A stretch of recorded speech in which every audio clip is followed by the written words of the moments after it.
It is Monday, July 11, 2016, and we are pleased to bring you today's edition of the Government News Brief. Welcome.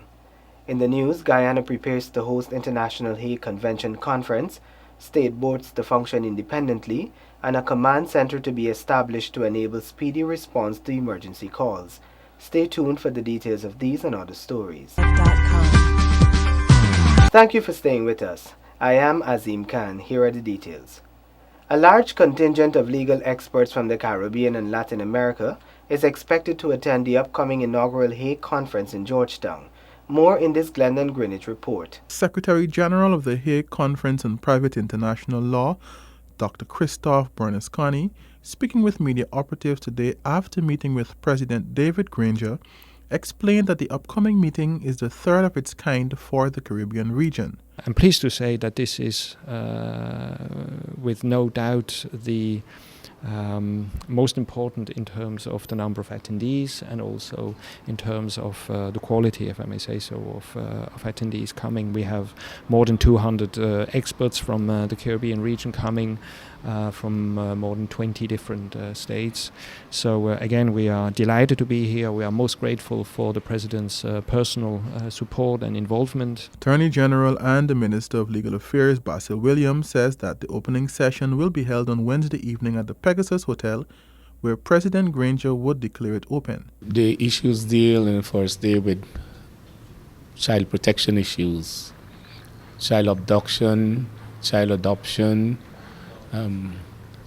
maintenance, custody issues and stuff like that. And the law that would determine which country would be seized with the matter in terms of determining the questions, whether it is Ghana or whether it is the cross-border country in America, Canada, or Brazil, Venezuela. And on the second day, we'll be dealing with the conventions relating to commerce, legal cooperation, trade, cross-border trade, human rights, and those things. It is expected that at the end of the conference, Guyana will become a member of the Hague Conference on Private International Law. So membership is indeed a major development that would come also with two very practical advantages. One is that Guyana would then of course be invited to all our meetings, have a voice around the table and participate actively in the negotiations of new treaties. But Guyana would also have priority access to technical assistance, which might be important for the implementation of some of these conventions. Being a member comes with this important advantage that you can rely on a priority basis on our technical assistance.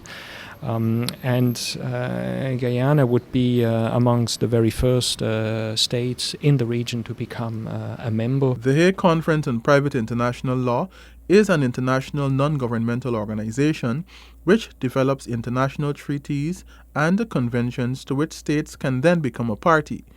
These treaties and conventions deal with international issues involving people and the commercial operators.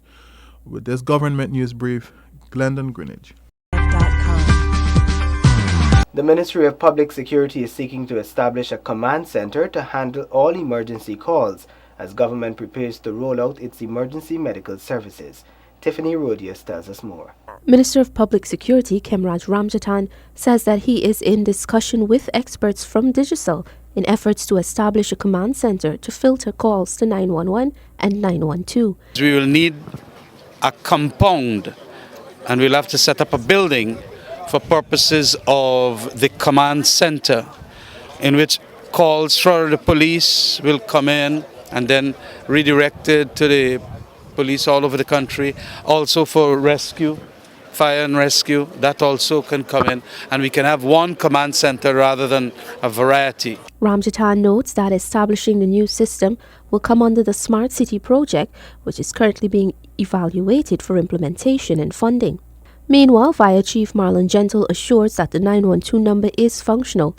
The 912 emergency line will be critical to the emergency medical service that is expected to be rolled out in September.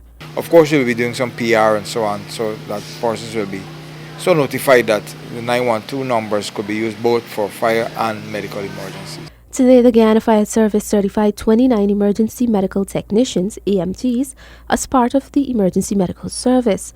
The EMTs will be dispatched to fire stations along the east coast and east bank of Demerara after completing a 2-week practical session at the Georgetown Public Hospital.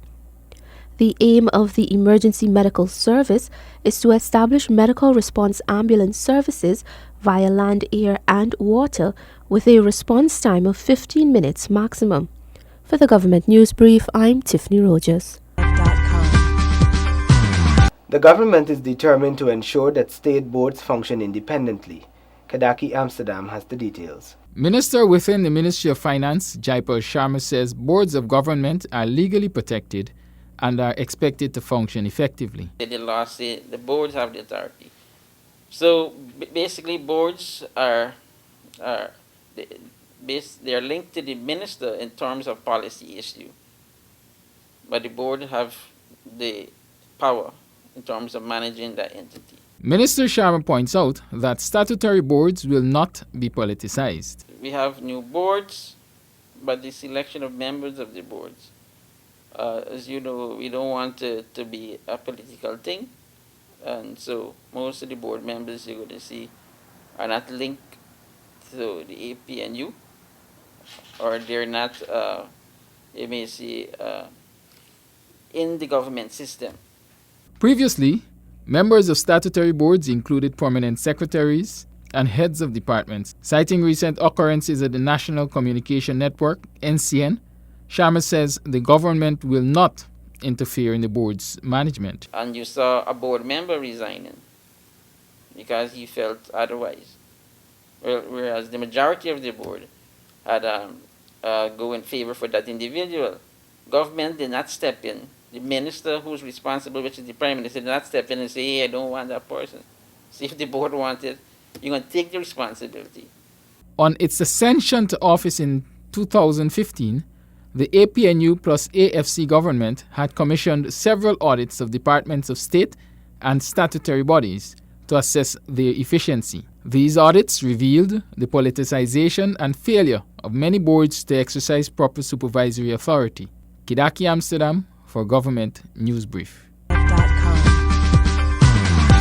The draft cybercrime legislation will be presented to Cabinet now that the consultations and adjustments on the bill have been completed.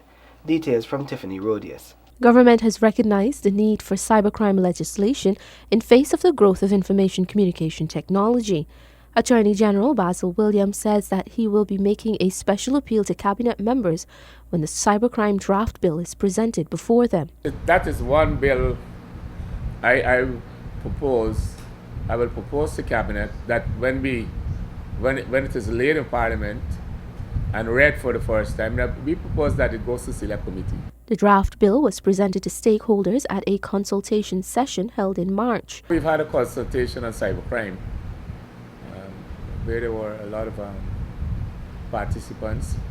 As a result of that consultation, we had to make several adjustments to the bill that we had taken before the consultation. The legislation will address cybercrime threats such as identity theft, cyberbullying, and child pornography. The Guyana Police Force has been training ranks to deal with cybercrime. An assistant superintendent and a sergeant will be in the Dominican Republic from July 10 to July 12 at an Interpol-sponsored cybercrime training session. For the Government News Brief, I'm Tiffany Rogers. Youths are set to benefit from several new training programs. Find out how in this Isaiah Braffett report. Government has plans to bring on stream a number of other youth training programs that will focus on entrepreneurship and personal development, among others. Presidential Advisor on Youth Empowerment, Aubrey Norton, explains. There are a number of other projects we are involved in, where shortly we will begin some training of young people in agro-processing, teaching them to process fruits, preserve fruits, process meat, etc., so that small businesses can be developed. Making sure those youths are able to read and write is also a priority for government, says Norton. There are a lot of our young people out there who left school and don't know to read and write. We are doing at present a pilot project to be able to understand the problem and to help young people. So shortly 4 to 5 young people will be trained in numeracy and literacy so that they can go back out there and begin the process of teaching young people. Norton says apart from the agriculture and literacy and numeracy programs, there are some more training opportunities that will be forthcoming. Down the line, we have to do counseling training young people to counsel other young people and mentor young people. A lot of our young people need counseling and there's no way for them to turn. So we are looking down the line at a volunteer counseling corps where you train these young people, give them the skills, and they at the voluntary level could help counsel young people and operate in the community. Over 150 youths have thus far benefited from a youth leadership training program. Once the National Youth Policy debated and passed in the National Assembly, youths will be able to benefit from a number of other training programs designed to further their development. Isaiah Braffett for the Government News Brief. That concludes today's edition of the Government News Brief. The details of these and other stories can be found on GINA's website. We encourage you to stay updated and subscribe to our website and YouTube channel. All government information can be had from GINA. Join us again tomorrow when we bring you another edition of the Government News Brief. Thank you for watching.